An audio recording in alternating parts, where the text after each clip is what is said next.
Hello বন্ধুরা, সবাইকে জানাচ্ছি শুভেচ্ছা। আশা করি সকলে ভালো আছেন এবং আমার সাথে যারা ডিএক্সএন এ যুক্ত আছেন সকলকে জানাচ্ছি শুভেচ্ছা। তো আজকে আপনাদেরকে একটা ভিডিও দেখার চেষ্টা করছি। যারা ডিএক্সএন এ যুক্ত আছেন, আপনারা নতুন একজন মানুষকে কিভাবে ইনভাইট করবেন বা আমন্ত্রণ জানাবেন সেই কৌশল বা পদ্ধতি। তো এই ভিডিওটা যিনি তৈরি করেছেন আমাদের একজন সফল লিডার, যিনি প্রবাসে থাকেন, সাদমান হোসেন ইমন ভাই। ওনার কাছ থেকে আমরা জানবো, বুঝবো, শিখবো কিভাবে একজন মানুষকে নতুনভাবে ডিএক্সএনে আমন্ত্রণ জানাতে হয়, সেই কৌশল বা পদ্ধতিগুলো। আশা করি আপনাদের ভিডিওটা ভালো লাগবে। তো আপনারা নতুন নতুন ভিডিও পেতে হলে আমার সাথে থাকুন। আমি Mintu Barua, star agent, DXN e world. সবাইকে অসংখ্য ধন্যবাদ। আসুন ভিডিওটা দেখে নিই। ডিএক্সএন বিজনেসে সফল হওয়ার স্বপ্ন দেখেন?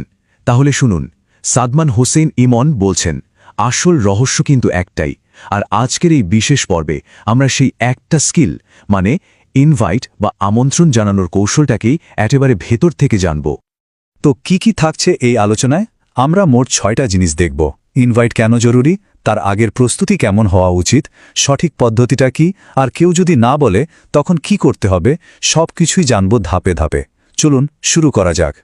তো সবার আগে যে প্রশ্নটা আসে সেটা হলো, এই ইনভাইট বা আমন্ত্রণ জিনিসটা এত জরুরি কেন? কেন একে ডিএক্সএন ব্যবসার একদম ভিত্তি বলা হয়? চলুন ব্যাপারটা একটু গভীরে গিয়ে দেখি। ইনভাইট শব্দটা শুনলেই অনেকে হয়তো একটু ভয় পেয়ে যান, ভাবেন কাউকে বোধহয় জোর করতে হবে। কিন্তু না, ব্যাপারটা একদমই তা না। সহজ করে বললে, ইনভাইট মানে হলো কাউকে একটা সুযোগের দরজাটা শুধু দেখিয়ে দেওয়া। কোনো চাপাচাপি নয়, কোনো জোর করা নয়, সিদ্ধান্তটা পুরোপুরি তার। এই পুরো ব্যবসাটাকে না একটা গাছের সাথে তুলনা করলে ব্যাপারটা একদম পরিষ্কার হয়ে যায়। ভাবুন তো, আপনার ইনভাইট হলো সেই বীজটা, প্রেজেন্টেশন হলো গাছের জন্য জরুরি পানি, আর ঠিকমতো ফলো আপ করলে তবেই তো গাছটা বড় হবে, মানে আপনার ব্যবসায় বৃদ্ধি আসবে। তার মানে বীজ না বুনলে তো কিছুই হবে না, তাই না? আর দেখুন, আয়ের ফর্মুলাটাও কিন্তু একদম সোজাসাপটা। যদি ইনভাইট না থাকে তাহলে কোনো প্রেজেন্টেশনও হবে না, প্রেজেন্টেশন না হলে নতুন কোনো সদস্য আসবে না, আর নতুন সদস্য না আসলে ইনকামও হবে শূন্য। পুরো চেনটা কিন্তু শুরু হচ্ছে ওই একটা ইনভিটেশন দিয়েই। আর এখানেই আসল খেলাটা, মানে মাইন্ডসেটের খেলা। এই চিন্তাটা মাথা থেকে একেবারে ঝেড়ে ফেলতে হবে যে আমি কাউকে বিরক্ত করছি, বরং ভাবতে হবে আমি তো তাকে একটা দারুণ সুযোগ দিচ্ছি। বিশ্বাস করুন, এই একটা লাইন যদি মনে গেঁথে নেওয়া যায় তাহলে আত্মবিশ্বাস কয়েক গুণ বেড়ে যাবে। আচ্ছা, ইনভাইট তো করা হবে, কিন্তু তার আগে সফল মানুষেরা কিন্তু মাঠে নামার আগেই অর্ধেক যুদ্ধ জিতে যায় প্রস্তুতির মাধ্যমে। চলুন দেখি সেই প্রস্তুতির লিস্টে কি আছে। এই যে চেকলিস্টটা দেখছেন, এটা কিন্তু আপনার সাফল্যের একটা গাইডলাইন।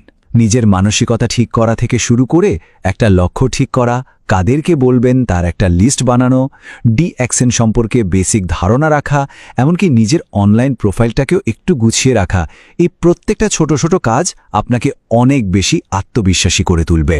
আর প্রস্তুতি ভালো হলে ফলাফল তো ভালো হবেই। প্রস্তুতি তো হলো, এবার আসা যাক আসল কৌশলে। একটা কথা মনে রাখা খুব জরুরি, সবার জন্য কিন্তু একই দাওয়াই কাজ করে না। কার সাথে কিভাবে কথা বলতে হবে সেটাই এখন আমরা দেখব। এই টেবিলটা একবার দেখুন, কি দারুণভাবে সমঝানো হয়েছে। একজন চাকরিজীবী মানুষ কি চান? বাড়তি আয় আর একটু স্বাধীনতা, তো তাকে সেভাবেই বলতে হবে। আবার একজন ব্যবসায়ী, তিনি বোঝেন লাভ ক্ষতির হিসাব, কম ঝুঁকি, তার সাথে কথা বলতে হবে সেই ভাষায়। একইভাবে একজন গৃহিণী বা একজন ছাত্রের প্রয়োজন কিন্তু আলাদা। স্মার্ট ইনভাইট মানেই হলো যার যা প্রয়োজন তাকে সেই সমাধানটা দেখানো। আর যে কোনো পরিস্থিতিতেই এই একটা লাইন কিন্তু ম্যাজিকের মতো কাজ করে। দেখে নিতে তো কোনো ক্ষতি নেই, সিদ্ধান্ত আপনার। এই কথাটা বলার সাথে সাথে কিন্তু সামনের মানুষটার ওপর থেকে সব চাপ সরে যায়। সে বুঝতে পারে নিয়ন্ত্রণটা তারই হাতে। ইনভাইট তো করলেন, কিন্তু কাজ কি এখানেই শেষ? একদমই না, বরং আসল কাজ তো এখান থেকেই শুরু। চলুন দেখি একটা সফল ইনভাইটের পর কি করতে হয়।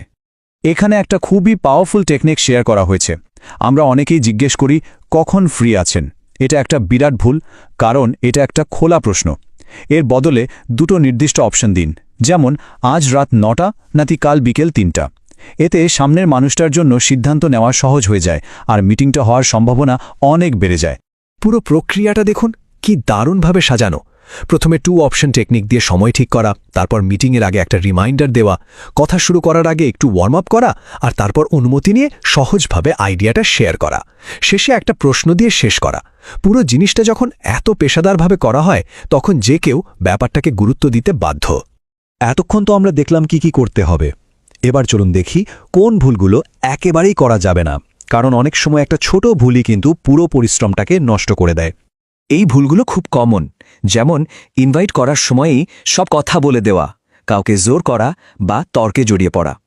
এর বদলে কি করতে হবে? ইনভাইটকে ছোট আর আকর্ষণীয় রাখতে হবে, সিদ্ধান্ত নেওয়ার ভার তার ওপরই ছেড়ে দিতে হবে, আর সবসময় একজন গাইডের মতো আচরণ করতে হবে, সেলসম্যানের মতো নয়। মূল কথা হলো বেশি শুনতে হবে আর কম বলতে হবে। সবচেয়ে কঠিন মুহূর্ত কোনটা? যখন কেউ না বলে দেয়। কিন্তু মজার ব্যাপার হলো এই মুহূর্তটাই কিন্তু একজন সাধারণ আর একজন অসাধারণ নেটওয়ার্কারের মধ্যে পার্থক্য করে দেয়। চলুন দেখি একটা নাকে কিভাবে ভবিষ্যতের হ্যাঁতে পরিণত করা যায়। কেউ না বললেই সম্পর্ক শেষ করে দেওয়াটা সবচেয়ে বড় বোকামি। বরং শান্ত থাকতে হবে, তার সিদ্ধান্তকে সম্মান জানাতে হবে আর সম্পর্কটা টিকিয়ে রাখতে হবে। মনে রাখতে হবে এখন না মানে কিন্তু কখনোই না নয়। আজকের না বলা মানুষটাই হয়তো ভবিষ্যতে আপনার সবচেয়ে বড় বিজনেস পার্টনার হবে। তাই দরজাটা সবসময় খোলা রাখতে হবে। ফলো আপের কথা তো অনেক শুনলাম, কিন্তু এটা কেন এত বেশি জরুরি এই সংখ্যাটা দেখুন, 80%। তার মানে 100 জনের মধ্যে 80 জন মানুষই কিন্তু প্রথম মিটিংয়ে জয়েন করে না, তারা জয়েন করে বারবার ফলো আপের পরে। তার মানে আসল ব্যবসাই তো হয় ফলো আপে। তাহলে শেষ কথা কি দাঁড়ালো? এই মানসিকতাটা তৈরি করতে হবে। আজকের না আগামীকালের হ্যাঁ হতে পারে। আমি ব্যবসা করছি না, আমি একটা সম্পর্ক তৈরি করছি। এই চিন্তাটা করতে পারলেই প্রত্যাখ্যানাকে আর ব্যর্থতা মনে হবে না, মনে হবে এটা প্রক্রিয়ারই একটা অংশ। তাহলে পুরো আলোচনাটাকে যদি আমরা একটা ছোট ফর্মুলায় নিয়ে আসি তাহলে কি হবে? একটা ছোট এবং আকর্ষণীয় ইনভাইট, এরপর একটা স্মার্ট আলোচনা, আর তার সাথে নিয়মিত ফলো আপ। এই তিনটের মিশ্রণই হল ডিএক্সএন ব্যবসায় নিশ্চিত সাফল্যের চাবিকাঠি।